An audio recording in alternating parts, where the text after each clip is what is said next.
અહેમદાબાદ મિત્ર ન્યૂઝમાં આપનું સ્વાગત છે। રાજ્યમાં સત્તાવાર રીતે ચોમાસાની એન્ટ્રી થઈ ગઈ છે।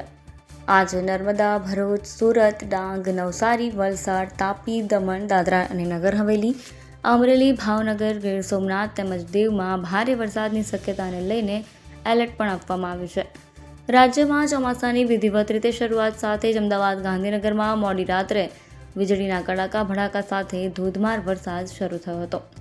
ધોધમાર વરસાદને કારણે અનેક સ્થળોએ પાણી ભરાયા હતા, જે હજી પણ ન ઓસરતા મનપાની કામગીરીની પોલછતી થઈ છે।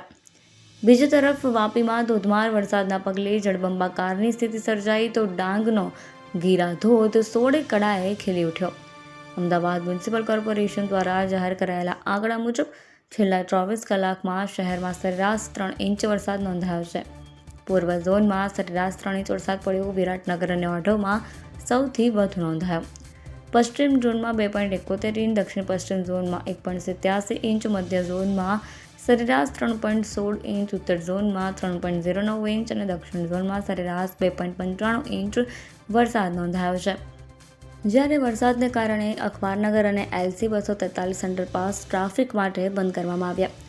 શહેરના પૂર્વ વિસ્તારમાં સૌથી વધુ વરસાદ પડ્યો હતો, જેમાં નરોડા, મેમકો, કોતરપુર એરપોર્ટ, સરદારનગર, વટવા, મણિનગર, ઈસનપુર, લાંભા, નારોલ, કઠવાડા, દુધેશ્વર, શાહપુર, દિલ્હી દરવાજા સહિતના વિસ્તારોમાં 3 ઇંચ જેટલો વરસાદ પડ્યો હતો।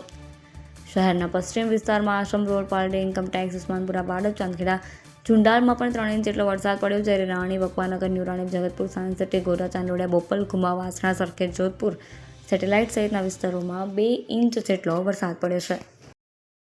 અહેમદાબાદ મિત્ર ન્યૂઝની યુટ્યુબ ચેનલને સબસ્ક્રાઇબ કરો અને બેલ આઇકોન જરૂરથી દબાવો, જેથી દરેક મહત્ત્વના વિડીયોની નોટિફિકેશન તમને મળતી રહે।